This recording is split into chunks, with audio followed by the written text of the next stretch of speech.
Welcome back to our van life adventures as a family of three. We're almost 3 months into this full-time travel around Europe, but is it all sightseeing and stunning sunsets? This week we come to the end of Italy, take a detour to visit a town purely for its name, and have an honest chat about the realities of life on the road. Subscribe and join us for the dream life with new videos almost every Thursday. This glamorous spot seems like the perfect place to start a conversation about the realities of van life, but first, a detour. We parked up somewhere pretty unglamorous last night, just a car park. But sometimes you need to park in these places to go somewhere cool or interesting. And today we're going somewhere that I bet you will never guess even exists. It's somewhere, I'll just say this, that is particularly interesting or exciting, really only to me. These two are just here for the ride.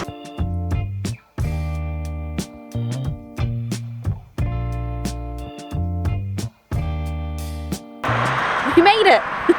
My namesake town. How cool is that? I don't know if you've ever seen your name on a sign for a town, but I haven't, and I have the sort of name that you don't see on anything ever unless you put it there yourself. So this is quite a cool day for us.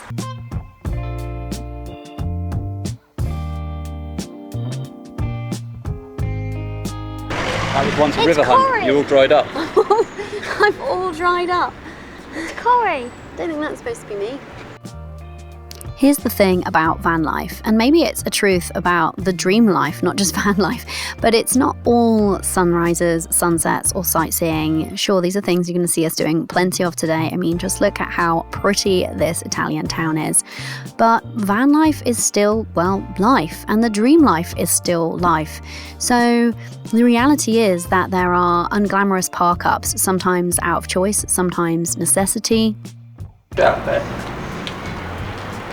What do you think of Corey? It's all right.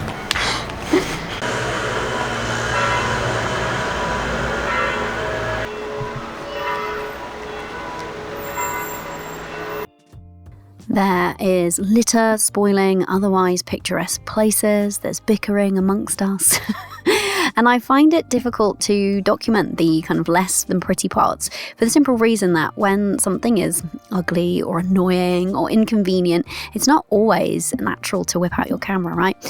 Sunrise, on the other hand, and that camera is straight out. But I want to share with you the full picture, even if it's not visually, and sometimes it's having a conversation about it, just to acknowledge that there is another side that you don't always get to see. But the thing that I am embracing about van life is that it kind of forces you to get comfortable with the uncomfortable, to acclimatize yourself to uncertainty, and sometimes when things go awry, on the other side of that is something magical.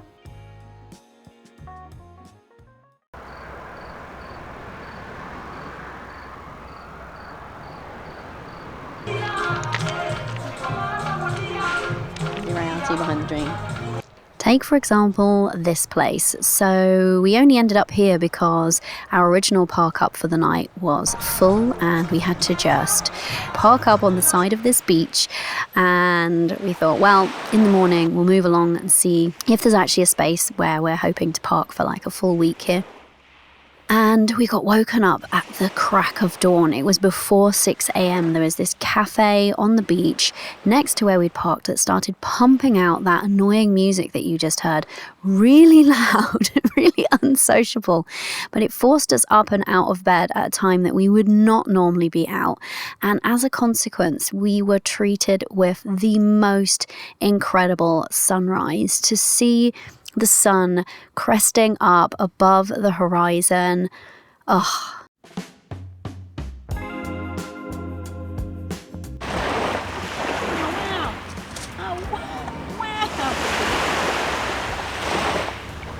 Just so beautiful, isn't it? And just sitting there and having that quiet moment as a family. And actually down by the water's edge, you couldn't hear the annoying music from the beach bar. So, but this is how it is sometimes. Something that's inconvenient or not ideal often leads to something else magical that was unplanned.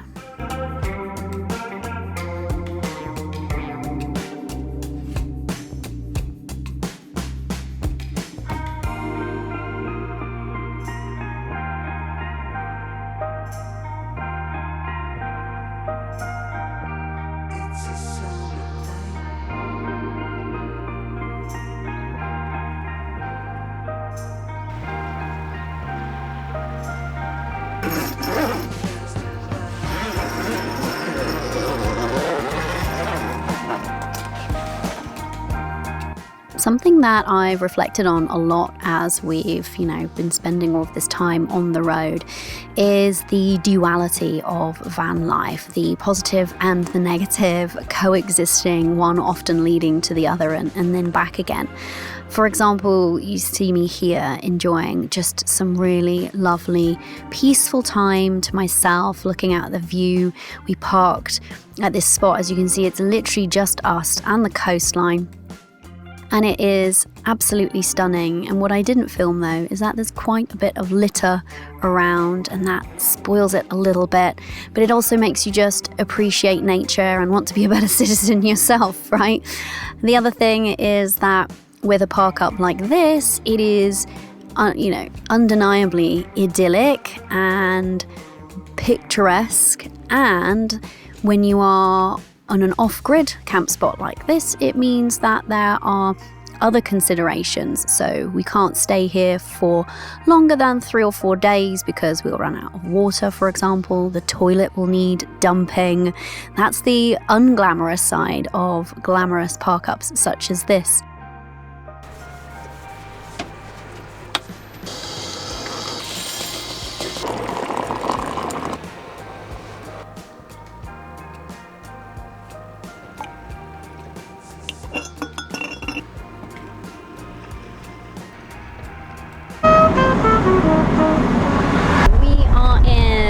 Puglia, and we're on our way to Albero-Bello, which I think is going to be very pretty. I think it's a UNESCO World Heritage Site, and it's characterized by these really beautiful, sort of almost like mini turrets, pointy buildings. I'm sure there's a official name for them that we'll find out. But we're moving on. We've had a lovely quiet park up on the coast, very pretty coastline, but a little bit spoiled by litter, if I'm honest, which is a shame. Disaster yesterday, so I didn't record it. We were on our way from our idyllic beach park up. We were ready to move on. We'd been there for about a week, and we'd planned to go to Zaponetta. Yes. So our plan was to go just further down the coast near to Bari, because we're making our way to Bari to get a ferry from there. So yeah, we were going to park up at Zaponetta.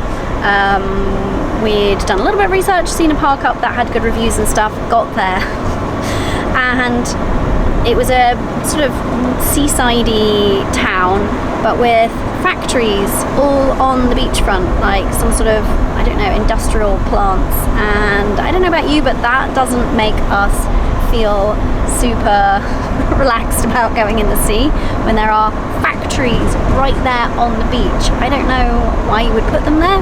And so we arrived and we were immediately like, I don't want to stay here. This is part of van life, is you roll the dice, don't you? Every time you leave somewhere and go somewhere new, you can research it, but until you get there, you don't really know. So then we had to go and find somewhere for water, which we did in Bari. Then by the time we actually parked up last night, it was really late, so we didn't even know really where we'd parked. So it was quite a nice surprise this morning. We woke up and had a view of the sun coming up out of the water and that pretty coastline. Yeah, I sent it to you. So here's one of the dualities of filming van life. You get a shot such as this, lovely, and then the reality behind it is often actually very different. This was that same place, and we had to elbow our way through the crowds to the balcony area, wait for our turn, and then crop it in such a way that you're not seeing all of these people that you can see with me here now.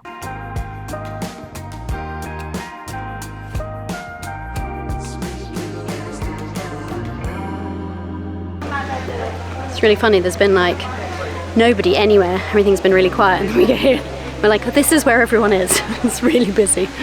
One of the realities of van life in Italy has been that the actual van life side of it hasn't been as easeful as we've found it in other countries thus far.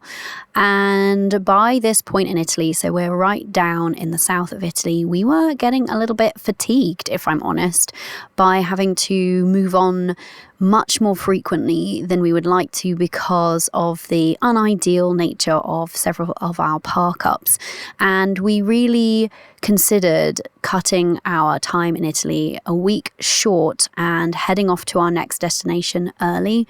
But we made the decision not to, and I'm so glad that we did, because we wouldn't have ended up here in this beautiful place, which was unplanned and just so picture book perfect, wasn't it? I mean, and who doesn't like some pistachio gelato? And for those of you keeping record of my quest to find the perfect one, Florence is still the winner. This is the thing with van life and life on the open road. We don't want to overplan it, and sometimes when you change plans or augment plans, something delightful awaits you. And our decision to stay meant that we actually changed our route and we got to spend a delightful day here. Journal.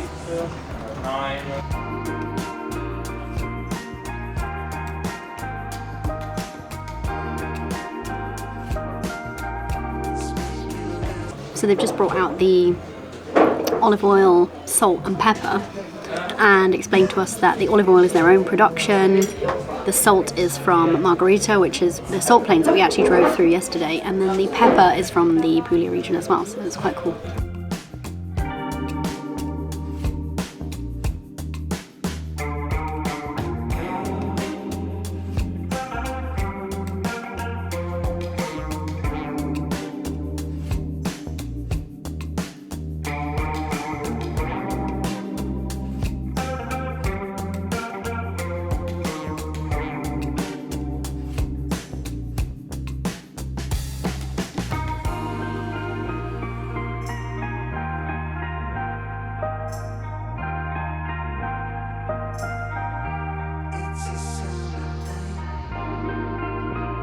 Driving through the centre of a historic town in cobbles in a giant van, eh? Not sure we're allowed to, but we're doing it. We're doing it.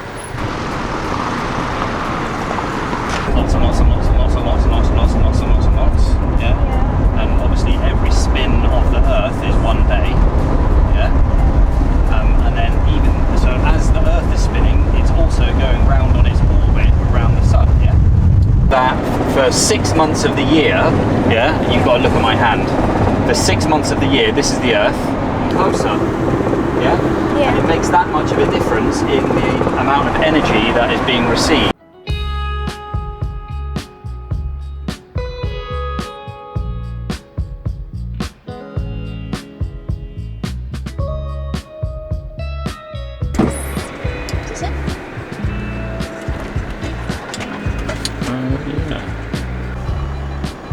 Yeah, this will do.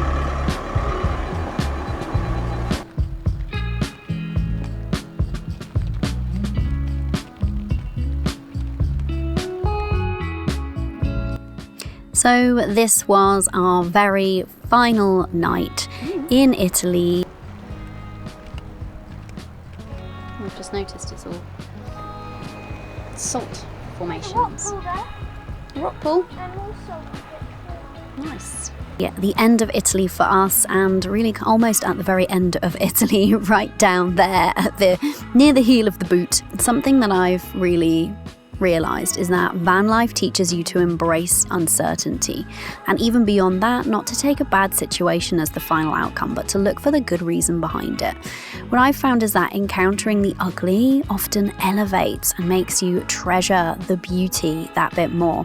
And with each roll of the dice, because van life is a constant rolling of the dice, those unideal or unfortunate circumstances often lead to the unplanned, unexpected, undeniably awesome experiences. It goes out into the camper over there. And around there, some dunes. Don't know if the camera will pick it up. And around there. How pretty.